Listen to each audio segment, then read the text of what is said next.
Well, alrighty, gang, welcome back to the Active Self-Protection Podcast. I'm yet again your host, Mike Bulliver, and I remain... Today's video is brought to us by Barrel Block. Barrel Block is an excellent dry fire training aid that we've used for years and recommend. It provides an easy-to-see indicator that your firearm is empty and safe for dry practice.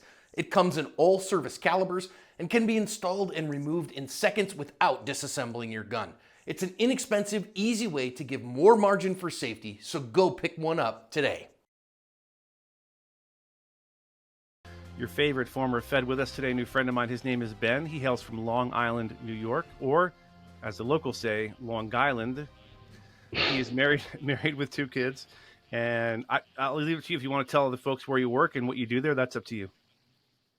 Yeah, how's it going? So I'm Ben. Long Island, New York. I work for the Long Island Railroad, and that's about it. Right on. Cool. So Ben reached out with a video, and we try to time the release of the videos on the main channel if we have a podcast guest in the video to come out the same day. That's getting increasingly more difficult. So at some point, the video is either going to come out after you hear this, or it has come out already, but go look for it over on the main channel. I don't know what the title is going to be yet, but John has a lot of work to do. He has a lot of videos to record, so he'll get to that as soon as he can. With that said, sir, your incident involves a successful use of pepper spray. Spoiler alert. OC spray. Can I ask, and I haven't asked you this yet, you could call me a liar, was it Palm pepper spray or some other brand? It was Palm pepper spray. I actually had another brand previous to that. I got Palm because of how highly you guys speak of it, and I completely agree. It's just the activation alone and the way the trigger mechanism works is superior to the other one that I had. And when I started carrying it, I thought for sure I would never ever have an opportunity or have to use it. And 6 months of carrying it, and I was proven wrong. But in the best possible way, and here's why: because we talked before we hit the record button. Obviously, you know that we always do. But I was saying to Ben before we hit the record button, look, if people would, if police officers would have the same attitude about OC spray that Ben appears to have, we could avoid a lot of bad incidents. What do I mean by that? If they would employ OC sooner than later to control a subject. We had a video that will have come out by the time this airs, where a police officer gets shot and killed. They're arguing with the guy trying to get him out of a car. It was a traffic stop, and the guy refuses. Turns out he's a felon in possession. He's got a firearm on him, and they try tasing him like 3 or 4 times.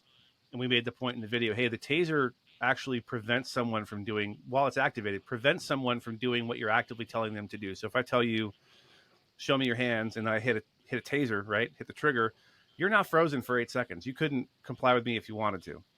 I just don't think a taser is a good way to get somebody out of a car. If they'd have sprayed the guy, the whole thing might have gone differently. But with that said, Ben, how long have you sort of been aware of the need for you to prepare for your own self-defense? Is this something you've always kind of thought about? I've never been to Long Island. I've been to New York City proper, but never Long Island. Do you live in a rough area? Is it something you consider or think about a lot, or maybe more than the average person? Well, the town I'm in is known as a little bit of a rougher area. I love it. It's a water side community. I spend a lot of time in the water. It's a beautiful area, but the school that my kids go to is a little rougher. The area definitely has a little bit more smaller crimes and stuff like that. No murders or anything like that, really. Although that occasionally happens. But I've always been aware of self-defense for a long time. Concealed carry permit holder also, but that didn't happen until a few years back. Probably actually only I've had my sportsman license for years, but my concealed carry for about a year now, since Long Island laxed on their licensing, and finally I think they lost the case in the Supreme Court. But yeah, I'm always checking exits and being prepared, and just being aware of my surroundings, because I've seen some stuff and always watch, videos. I'm into firearms and have been for a long time, avid hunter, stuff like that, Right on. Yeah, I think the case you're talking about is the Bruin decision in the Supreme Court, which kind of loosened up everyone's CCW requirements around the country to where I think they should be. Although I don't think, as long as you're not insane or have a felony history or under current investigation for something, I don't think you should need any permission from anyone, frankly. But that's just my Second Amendment absolutist coming out. I meant to mention, Ben, before we spoke, so people get to see a little bit of how the sausage is made. If you freeze up or if I freeze up, just keep going. It'll be recording on Yeah. both ends. Just so Okay. I wasn't sure. I was kind of stuttering a little there because of yeah, that, but that's fine. that just Okay. We'll happened. keep going. Yep. No Okay. problem. So kind of walk us through that situation. How long have you had your CCW, and what was the process like to get it there in Long Island? So the CCW, I'm bad with a time frame, but right after that case, was won by I think it was the New York Pistol Association. Right. They won that case. They eased up. Anybody that currently had a sportsman license just had to go and take, I think it was an 18-hour or so class, and then they would, go down, drop the paperwork off, and it would just go through and get approved. So I took the class pretty shortly after that because I didn't want them to appeal it. I wanted to, I figured if I got it, if they ever did win an appeal, I would probably be grandfathered in. So I saw my opportunity. So it's been about a year, I think, since I've had my CCW. I've had the Very good. sportsman license for a long time prior to that, which is for hunting and target shooting with the pistols. So I know some places, like I get people on the show from California, and people I know from California, people from New York who will tell me that, yeah, sure, now we can get our CCW quote, we can get it, quote unquote, but there's roadblocks being thrown up. There's sensitive A lot places, of roadblocks. or they're slow walking the application. Did you run into any of that sort of thing when you went to apply? Well, the application was backed up just because of the sheer volume of applicants, because everybody, I mean, they saw the opening and they, so the people that work in the Pistol Licensing Bureau are great. The police officers, they want to help you. They want everybody, as far as all the ones that I dealt with anyway, to have their CCW. So it was just backlogged because of the paperwork and stuff like that. Okay, that's great to hear. I Uh, love but, to hear that, but by the way.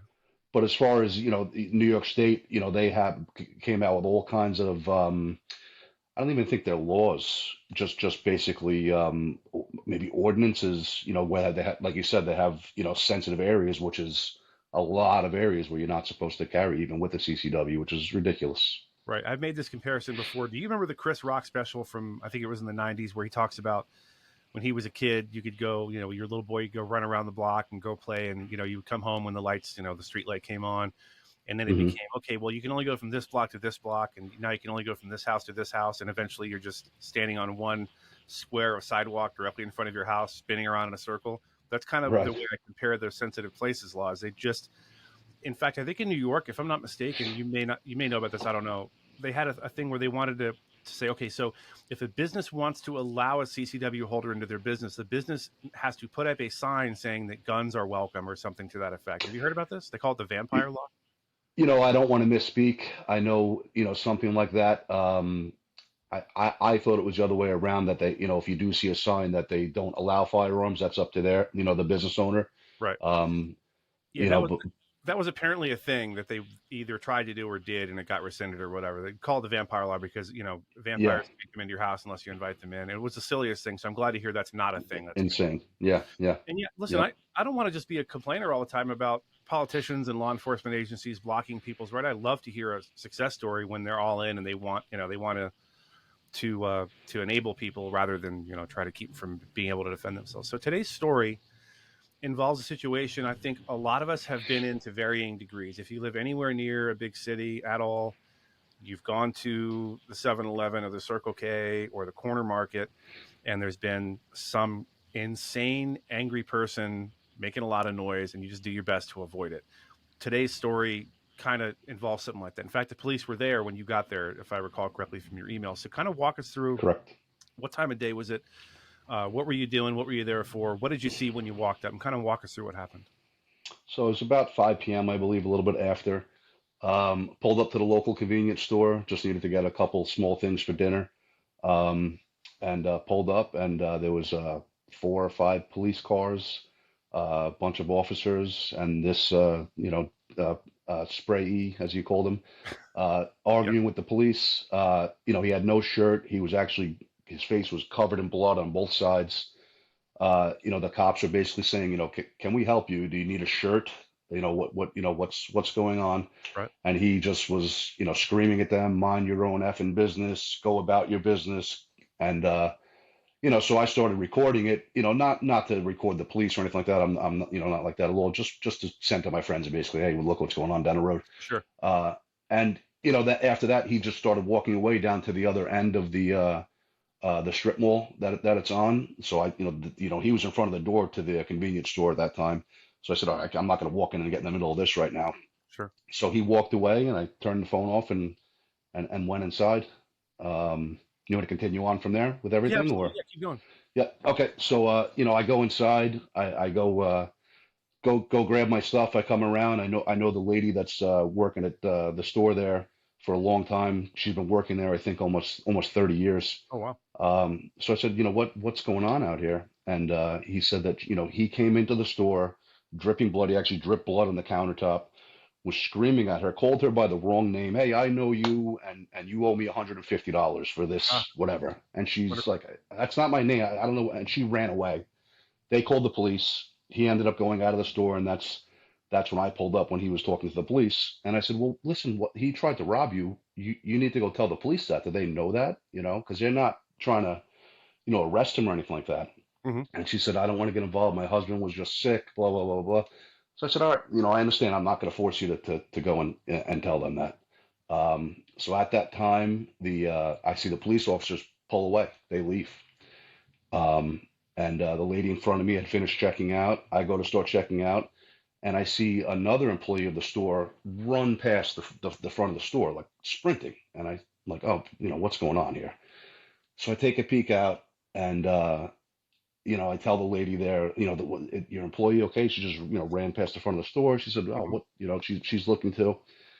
And we all come back inside, and that's when the video picked up where you see the sprayee come walking in behind me. I didn't realize he came from the other side. He had gone all the way around. Okay. He was hiding behind the dumpsters behind the store when the police left. So he pops back in the store. Another that older lady I was talking about, she goes to the back of the store. Other girls that work there are getting in this guy's face, and he's yelling and screaming at them. I don't even know what he was saying. Like I said, covered in blood. And then I'm telling him, hey, get out of here. Stop. We don't need any problems. And he just was fixated on them, wouldn't even look at me.